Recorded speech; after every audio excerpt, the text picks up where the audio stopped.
from the latest series, Yes. Chicagoans Face to Face, the Chicagoans in the Art. How did you conceive that project? I just like doing drawings, and so I guess I made up an excuse to do some drawings. And I wanted to do and honor Chicagoans. Somehow I just came up with that idea. I have many friends in the arts, and so they were, of course, my first guinea pigs. And I just went from there. And how many are in the series? There's about 63. I showed 62 in the show that I had, and it took me a little over 2 years to do them. They're done in graphite, which is a very hard, compressed charcoal media. So this is, who are we looking at here? That's Audrey Neffenegger. Oh, the author. The author, yes. She wrote Time Traveler's Wife. Is that why we have the clock behind her? That is, yes. And with her eyes closed, she's dreaming and thinking about what's going on. And I really enjoy that picture because it's very... So it's not all artists. You have authors, musicians, other people? Yes, I have authors, musicians, writers, people in the acting field. So and this is an artist. Yes, I know. This is David Kroll, and he's repped here in Chicago at Zola Lieberman Gallery. Give a little plug to them. And wow. This is him, and this is the background of one of his paintings. What makes you love doing portraits so much? They say you have to be a masochist to be a portrait artist. Maybe we do. But I love people. I love just talking with them and just finding out what they're about.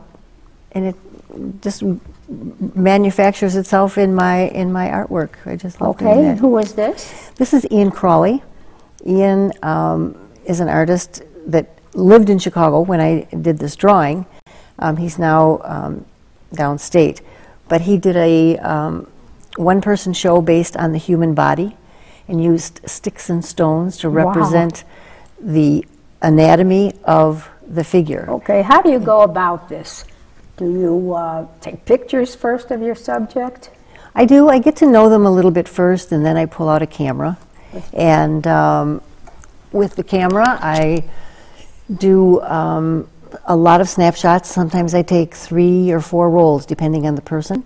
Sometimes I can do it in one big shoot, and sometimes I have to come back. It depends on, I like to just try and get the person to feel very relaxed and be more open. Okay, then from all of those, do you pick the pictures or picture to work from? Yes, and they don't see any of this until it's in the show. I don't show them anything. So then what's the next step? What kind of paper do you use? I use archival paper, and it takes probably 3 to 4 weeks to do one completely. I'm working on several at a different, at each time. I just can't work on one at a time. So can you correct with this carbon pencil? Not too easily. You use a kneaded eraser to pull it off, but once it's there, it's there. If you're doing it very lightly, you can remove it. But once you start getting into the darks and you've made a definitive line, that's it. And what made you decide to do drawings rather than paintings? Because I was becoming a little allergic to the paint. Really? Yeah, and so I decided that I needed to just get away from it for a while, and it's been great, been fine.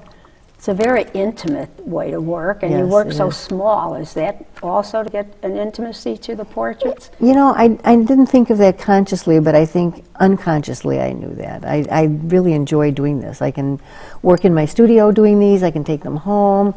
It's much easier than when I'm painting. When I'm painting, it's a process. You have to be there. You have to, your paints, and there's a lot more materials. And what was their reaction? Who is this last one that was? This is David Kroll, and he too is a Chicago art. I'm sorry, not David Kroll. I'm sorry. This is Nicholas Sisler, and he lives here in Chicago, and he does very, very tiny little artworks that are probably the size of a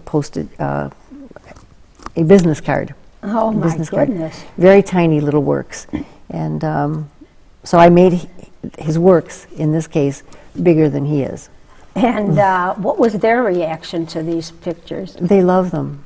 Yes, I had a lot of sales of these works, and I'm going to continue, actually, this series. And I know this was at the Chicago Fine Arts Building Gallery. Yes. Mm-hmm. And if viewers want to see it, it's going to be maybe in June in Evanston. In Evanston, at the Gillett Gallery. So they can come and see these nice Yes, portraits up close. Mm-hmm. And I have to show the book that goes with this exhibition. And in it, you've painted one of my favorite artists, the late Ed Paschke. Yes. We had him on our show. He was a wonderful man. He's a wonderful man, yes. I photographed him 4 days before he died. Oh my goodness. And it was just a shock. I hadn't even started the drawings such a young with him man, yet. And great artist. Put Chicago on the map. He sure did, yes. And for the cover of the book, you included yourself in this wonderful fraternity of people in the arts. I'm trying to be thoughtful there and artistic. I needed to have a cover for the book and posters, and people were asking me, well, who did you want on the cover? And I couldn't pick one person because I felt I would be singling out someone. And so I thought, well, I might as well do a portrait of myself as an artist because I'm an artist. So great name, Face to Face, Chicagoans in the Art.